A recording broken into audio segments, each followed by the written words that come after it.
Akkam jirtu kabajamoota fi jaalatamtoota hordoftoota biiftuu Oroo bakkuma jirtanitti nageenyi keenya kan kabajaatiif kan jaalalaa isin haa ga'u isiniin jenna. Taansuudhaan oduu sa'a kana qabannee dhiyaannee jirra. Hanga sagantaa kanaatti nu wajji turana affeerraa kenna kun biiftuu Oroodha keessan jajjabeeffadha laayikii sheer godhuu hin dagatina. Kallattii gara mata duree oduu amma qabadhetti yeroo dabru oduun jalqaba. Lammiileen Itoophiyaa 2000 ol ta'an Saawud Arabiyaatti rakkoo garaagaraatiif saaxilamanii rakkoo garaagaraa keessa turan gara biyyatti deebifamuu beeksifamee jira. Oduun itti aanu ajajaan waraana mootummaa tokko riphee loltoota akeekkachiisee jira. Riphee loltoota kan akeekkachiises Itoophiyaan meeshaa teeknooloojii haaraa fi ammayyaa ta'e kan riphee loltoota tokko tokkoon ittiin funaantu oomishaa waan jirtuuf meeshaa kana fudhattee humni waraana mootummaa hojiitti seenuun tokko tokkoon osoo isin hin funaanne haleellaa nurratti raawwattan dhiisuudhaan harka kennadhaa jechuudhaan dhaamsa sodaachisaa fi akkasumas doorsisa qabu dabarsee jira. Oduun itti aanu oduu oolmaa Oromiyaatti lolli loltoota mootummaatiif waraana bilisummaa Oromoo gidduutti zoonilee Oromiyaa hunda keessatti gaggeeffamaa jiru akkuma itti fufetti jira.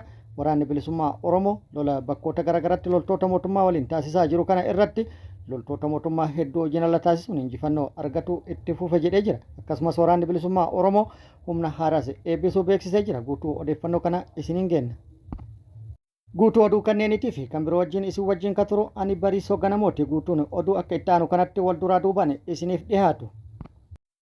Oduun jalqaba artistiin Oromoo tokko guyyaa kaleessaa magaalaa Finfinneetti ajjeefamee jira. Artistiin kun kan ajjeefame hoteela keessatti yoo ta'u eenyu akka ajjeese itti hin dhaqqabne yookaan immoo ammaaf ifan taane.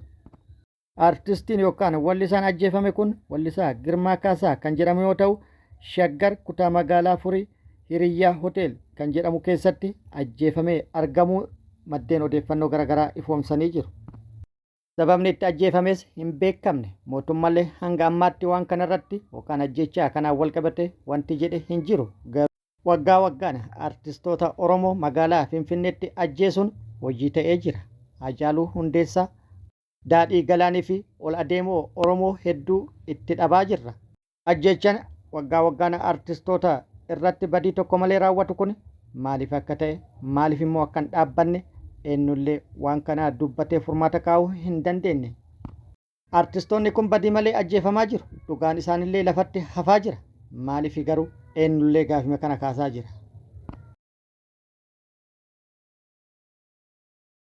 Lammiileen Itoophiyaa 2000 ol ta'an Saawud Arabiyaatti rakkoo garaagaraatiif saaxilamanii rakkoo keessa turan gara biyyaa deebi'anii jiru. Ministeerri dhimma dubartootaa fi hawaasummaa Itoophiyaa lammiileen Itoophiyaa Saawud Arabiyaa keessatti haala yaaddessaa keessa turan 2361 torban dabre gara biyyaa deebi'uu isaanii beeksisee jira. Namoota gara biyyaa deebi'an kanneen keessaa 14 daa'imman ta'ullee ibsee jira. Lammiileen gara biyyaa deebifaman kunneen balalii xayyaaraa marsaa 11 gara biyyatti kan deebifaman yoo ta'u isaan keessaa dhiironni 2216 dubartoonni 13 fi daa'imman 14 ta'uu ibsamee jira. Haaluma wal fakkaatuun kanneen gara biyyatti deebi'an keessaa 117 namoota umriin isaanii waggaa 18 gadii ta'ullee ministeerichi beeksisee jira. Duula lammiilee gara biyyaa deebisuu gaggeeffamaa jiru kanaan adoolessa 5 irraa jalqabee hanga marsaa ammaa kanatti lammiileen Itoophiyaa 34,000 ol gara biyyaatti deebi'an jedhamee jira. Gama biraatiin immoo lammiileen Itoophiyaa biyyarraa baqataa jiran dachaadhaan dabalaa jiraachuun yoo xiqqaate baatii tokko keessatti lammiileen 40,000 ol ta'an kallattii biyyattii garaagaraatiin biyyarraa bahaa jiraachuun gabaafamee jira. Oduun itti aanu oduu oolmaa Oromiyaatti. Oduu oolmaa Oromiyaatti lolli Oromiyaa guutuu keessatti loltoota mootummaatiif waraana bilisummaa Oromoo gidduutti deemaa jiru akkuma itti fufeetti jira. Waraanni bilisummaa Oromoo bakkoota garaagaraatti haleellaa loltoota mootummaa maqaa opereeshinii waraana bilisummaa Oromoo guutuu Oromiyaa keessaa balleessuu jedhuun bobba'an irratti raawwateen hedduu hojiin ala taasisuun injifannoo argadhe jedhee jira. Mootummallee gama isaatti riphee loltoota biyyattii keessatti socho'uudhaan haleellaa humnoota mootummaa irratti raawwataa jiranii fi akeekkachiisaa fi akkasumas waamicha doorsisa cimaa of keessaa qabu dabarsee jira.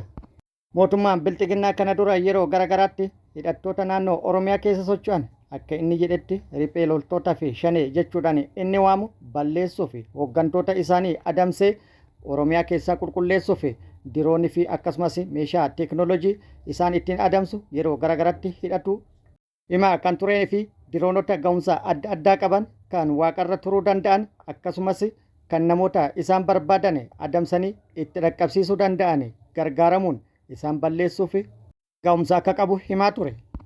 Garuu teeknooloojiin isaan jedhan hanga har'aatti hojiirra oolee akkuma isaan jedhanitti wanti ittiin raawwatanii mul'isan hin jiru.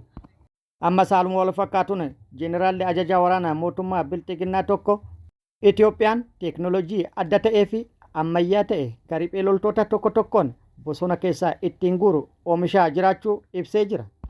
Jeneraalli ajajaa waraana PPEZ bahaa kan ta'e Addisuu Muhammad kan jedhamu riphee loltoota kana meeshaalee teeknooloojii haaraa kanatti fayyadamuun tokko tokkoon osoo hin guurre dura riphee loltoonni kun galuu qaban jechuudhaan waamicha doorsisaan guutamee fi sodaachisaan haguugame riphee loltootaaf taasisee jira.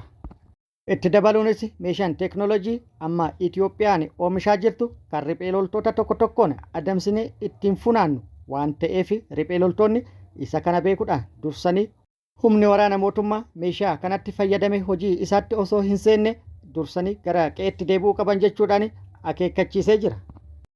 Dhumarratti kana beekuudhaan haleellaa nurratti raawwatan dhaabanii meeshaa isaanii hiikkatanii gara qe'ee isaanii deebi'uun dirqama isaaniiti jechuudhaan kan akeekkachiise yoo ta'u gama waraana bilisummaa Oromooti.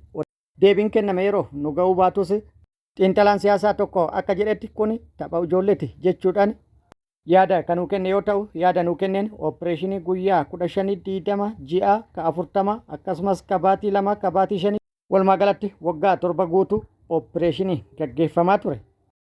Ooppireeshiniin gaggeeffamaa tures kan waraana bilisummaa Oromoo guutuu Oromiyaa keessaa dhabamsiisu akkasumas nagaa guutuu Oromiyaa keessatti fiduuti kan jedhamaa ture. Waraana bilisummaa Oromoo balleessanis hin agarre. Waraanni bilisummaa Oromoo faallaa kanaa wal horee bosona Oromiyaa guutee jira. Gama biraatiin immoo ooppireeshinii gaggeessaa turaniin guutuu Oromiyaatti nagaa fiduudha kan jedhamaa ture. Nageenyi fidames hin jiru. Lolli guutuu biyyattii keessatti akkasumas Oromiyaa guutuu keessatti waggaa 7 oliif gaggeeffamaa jiru. Diinagdee biyyattii nyaatee fixee biyyattiin sadarkaa isa kufuu isa dhumaa irra jirti. Humna kamiin teeknooloojii haaraa adda ta'ee fi akkasumas ammayyaa hidhattoota tokko tokkoon bosona keessaa ittiin guurtu oomishti jechuudhaan yaada isaa nuu kennee jira. Mootummaan lolaaf of qopheessuu fi lola labsuu irra nagaa osoo labsee rakkoo jiru karaa mariitii fi karaa nagayaatiin qaamota hidhatan jedhu kana waliin taa'ee mari'atee furmaata osoo itti barbaade jedhee jira. Kun akkuma jirutti ta'e waraanni bilisummaa Oromoo guutuu Oromiyaa yookaan zoonilee Oromiyaa hunda keessatti humnoota mootummaa maqaa sakattaa waraana bilisummaa Oromoo yookaan ooppireeshinii waraana bilisummaa Oromoo guutuu Oromiyaa keessaa balleessuu jedhuun humnoota bobba'an irratti haleellaa raawwatu cimsee itti fufuu beeksisee jira. Haaluma kanaan bakkoota garaagaraatti haleellaa humnoota kanneen irratti raawwateen miidhaa qaamattii fi kan lubbuu irratti dhaqqabsiisuun hedduu isaanii hojiin ala taasisee meeshaalee waraanaa hedduus irraa hiikkadhe jedhee jira. Haaluma kana waraanni bilisummaa Oromoo zoonii baha Oromiyaa Harargee lixaatti haleellaa humnoota mootummaa irratti raawwateen miidhaa dhaqqabsiisuun injifannoo irratti argatuu beeksisee jira.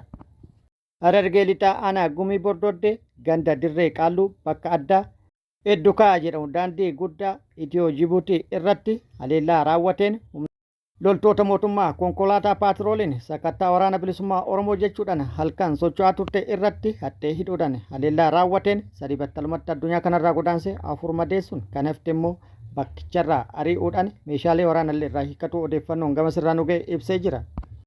Haleellaa kana kan raawwate muddee 26/2025 guyyaa tokko dura jechuudha. Humnoota halkan sa'aa 6tti waraana bilisummaa Oromoo sakatta'uuf bobbaate irratti akka ta'e odeeffannoo achirraa nu ga'e ibsee jira. Haaluma wal fakkaatu waraanni bilisummaa Oromoo zoonii kaaba Oromiyaa godina Walloo aanaa Hadhummaa Fuursetti guyyaa kaleessaa jechuun muddee 28/2025 haleellaa humnoota mootummaa irratti raawwateen miidhaa dhaqqabsiisuu odeeffannoon achirraa nu ga'e ibsee jira. Aanaa Hadhummaa Fuursee iddoo addaa Warraasaa fi Rogicha jedhamutti guyyaa kaleessaa haleellaa humnoota kanneen irratti raawwateen 8 madeessee hedduu immoo addunyaa kanarraa godaansisuun kan hafte of duuba deebisuu odeeffannoon nu ga'e ibsee jira. Akkasumas waraanni bilisummaa Oromoo zoonii giddugala Oromiyaa bakkoota garaagaraatti tibbana haleellaa fufteedhaan raawwataa tureen injifannoo argatu yeroo garaagaraatti isiniin gahaa turre har'as lixa shaggar aanaa Ilfata bakka addaa ayyaana sanyii jedhamutti haleellaa humnoota mootummaa maqaa sakattaa waraana bilisummaa Oromoo jechuudhaan bobbaate irratti raawwateen miidhaa irratti dhaqqabsiisuu odeeffannoon achirraa nu ga'e ibsee jira. Lixa shaggar aanaa Ilfatatti haleellaa kana kan raawwate muddee 27,2025 yoo ta'u haleellaa raawwate kanaan hedduu addunyaa kanarraa godaansisee hedduu madeessuun miidhaa irratti dhaqqabsiisuun injifannoo irratti argatu waraanni bilisummaa Oromoo beeksisee jira. Oduu gama biraatti waraanni bilisummaa Oromoo humna haaraa guutuu Oromiyaa keessatti leenjisee eebbisuu itti fufee jira. Tibbana fufteedhaan bakkoota garaagaraatti humna haaraa akkaan guddaa ta'ee fi waa hundaan cime jedhe eebbisaa kan ture yoo ta'u haaluma wal fakkaatuun guyyaa kaleessallee humna haaraa yeroo dheeraaf ga'umsaan leenjisaa turee fi leenjii isaa ga'umsaan xumursiise eebbisuu beeksisee jira. Humni haaraan guyyaa kaleessa sirna ho'aan eebbifame yeroo dheeraaf barnoota garaagaraa kan fudhataa ture. Barnoota siyaasatii fi akkasumas barnoota loltummaa fudhatuudhaan ga'umsaan xumuree guyyaa kaleessa eebbifame kallattiin kaa'amuu fi bobbaafamuu odeeffannoon kallattii kanarraa nu ga'e ibsee jira. Kun akkuma jirutti ta'e isaan viidiyoo irratti argitan kunneenis humnoota mootummaa mooraa waraana mootummaa gadi dhiisuun gara mooraa waraana bilisummaa Oromoo dhufanidha. Waraanni bilisummaa Oromollee simannaa ho'aa taasisuu fi beeksisee jira. Kabajamoota fi jaalatamtoota hordoftoota biiftuu Oroo oduun ammaaf qabadde kana hanga ammaa kana guutuu oduu wajjin isin wajjin ka ture ani Bariisoo Ganamoodha. Hanga yeroo itti aanutti deebinee wal agarrutti nageenyi rabbi isiniif haa baay'atu. Nagatti nu turaan immoo hawwii kenna nagatti nu tura.